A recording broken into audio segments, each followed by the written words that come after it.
1370 WOCA. Ocala.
Minutes after 7 o'clock. Thank you for tuning in this Thursday morning. It is June 11th, 2015.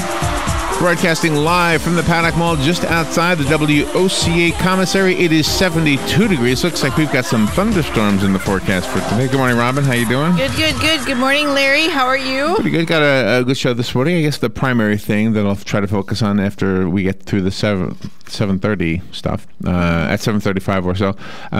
There was a story about insurance companies raising their prices, and analysts are basically pointing to Obamacare for the reason for that.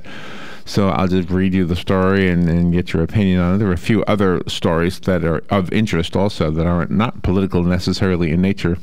For example, Elon Musk, you know, the guy, the space guy, the guy who builds spacecraft, the private space guy. Oh, yeah. He wants to put the internet in space, have some kind of satellite out there that we use for the internet. There's one out there already, but I guess it's more expensive than the average person can afford, and it's not that good, and whatever. I can't remember the reasons for it, but I've got that story and a few others as well. So kind of another day with mixed bag stuff at 7:35. 8:20, our segment with Galen today will be abbreviated because we have a guest today at 8:20. He is Aaron Levine. He is talking to us about a survey that shows that...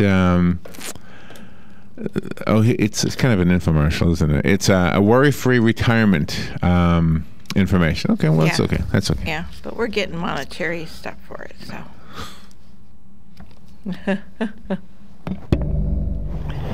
It's an infomercial. 8:35 is when we bring you the news without our commentary. So that's what we do there. We abbreviate the stories, of course. Veterans News today. Hank Whittier will be here, as he always is on Thursday. He's the executive director of Vets Helping Vets. Dr. Wendy Suzuki is coming in at 9:35. She's a researcher, and she studies patterns in brain activity. Some interesting stuff in her book. It's called Healthy Brain, Happy Life, a personal program to activate your brain and do everything better.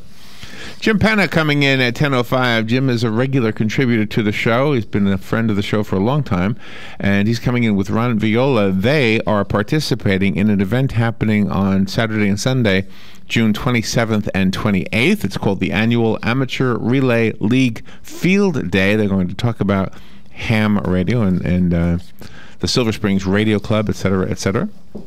That's always a fun topic. Pastor Charlotte Gamble is coming in at 10:35. She has a passion to build the local church and to see people reach their full potential. She has a book called The Miracle in the Middle, Finding God's Voice in the Void. And then Dr. Rovinia Brock at 10:50. She is a nutrition coach. She's going to tell you how to make your move across America. It's a campaign to maintain a healthy diet and lifestyle to reduce the risk of high cholesterol. Cindy Schmeister is coming on 11:05. She is the new SAT assessment I'm sorry, she's the chief of assessment at the College Board. She's going to talk to us about the new SAT assessment for the next school year. And then 11:20, Dr. Carmen Catazzoni and Libby Barney are going to be on the air with us. They're talking about ways to find an online pharmacy that is safe and legal. Wow, got a lot of guests this morning. We'll be in here a while. Fun with Joe today. The topic I have for Joe is it's a grand trivia game, Robin, that you and Joe will be playing.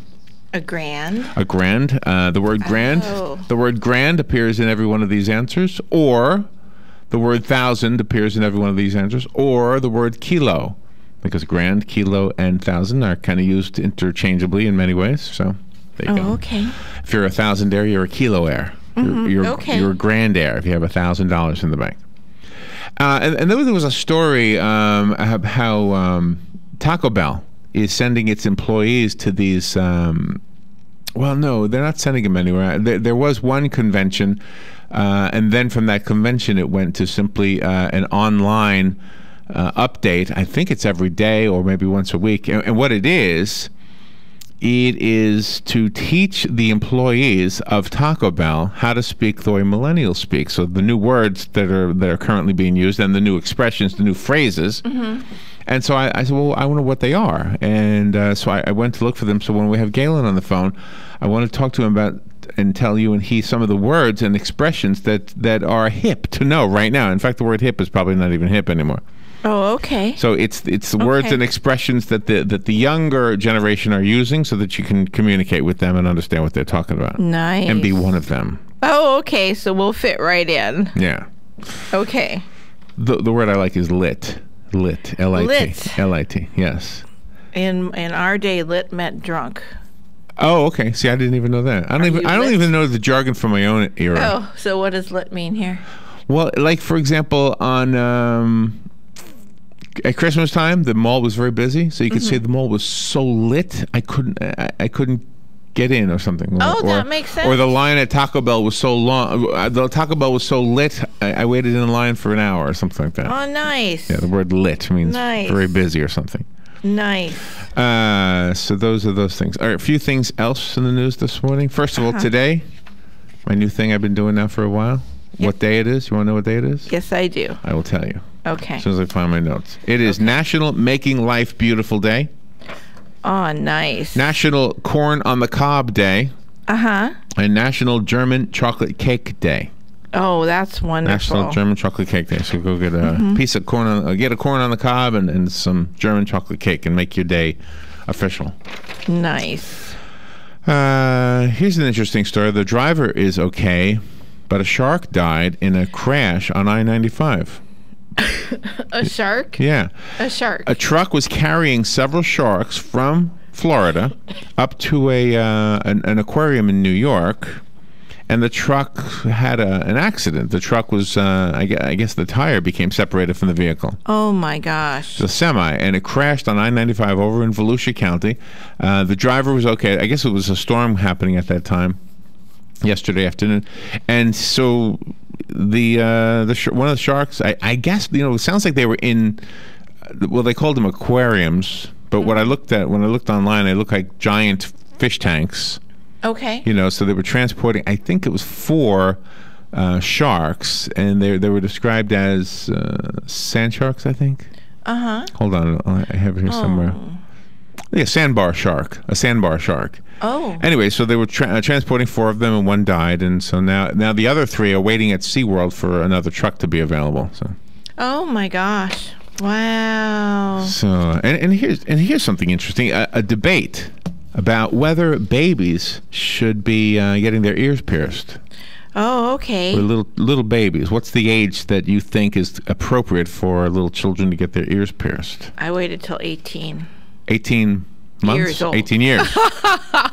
Yeah, my mom said if I wanted them pierced, I had to wait till I was 18, so that was fine with me. And your daughter, you never?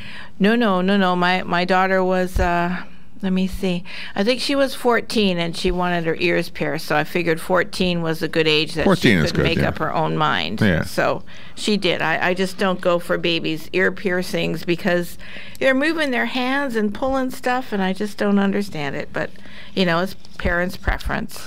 So there's 30,000 people who've signed a petition. The American Academy of Pediatrics recommends that parents wait to pierce their child's ears until they are old enough to properly clean them on their own. There you go. That's what they say. That's from an article in Johns Hopkins Children's Center. Okay. I mean, they're cute, but I just think it's dangerous. 30,000 people have signed a petition asking lawmakers to formally ban the practice. Gosh. It should be up to the parent. I don't know if It should be. I don't know if any legal thing should happen with that. No, it shouldn't be a law. It should be up to the parent. The parent should use good judgment for their children always. And anything else I should mention too before we get into the busier part of the morning? I told you about the internet up in space. Oh, here's a good one. There's a website called twinstrangers.com. Oh. If you go to twinstrangers.com, you can register yourself and your face, and they will help you find your twin. Wow. There's a story on there, and you can click on the video on the website, and there's a woman who found 2 other women who look very much like her. Oh, my God. And in fact, there was a photo session that she did with one of the women in which she and the other woman used makeup and combed their hair the same way, and they even put in these eye color changing contact lenses so that they would look exactly the same. And boy, they really look like twins. Wow. They really look like twins. The mother of one of the girls didn't know which was which. Really? Didn't know. Oh, how cool is which one was this? which, yeah. That is awesome. Because she's not used to seeing her daughter with a twin. Yeah. So Would you look for your twin? I will do it. Yeah. Go look Yeah? for I know I have a twin. You know how I know? Yeah? Huh. One of the nurses from hospice. I walked into the house, and she said, "Oh, hello, doctor." And I said, "Well, doctor." All right, we'll be right back. Fox News Radio, I'm Steve Rappaport. President Obama sending more U.S. troops to Iraq in the effort to defeat ISIS. The president and his team are confident that for now, 450 troops are additional military personnel are what is necessary to fulfill this expanded advise and assist and training mission. White House Press Secretary Josh Earnest. The search for 2 killers who escaped from an upstate New York prison nearly a week ago expanded to Vermont.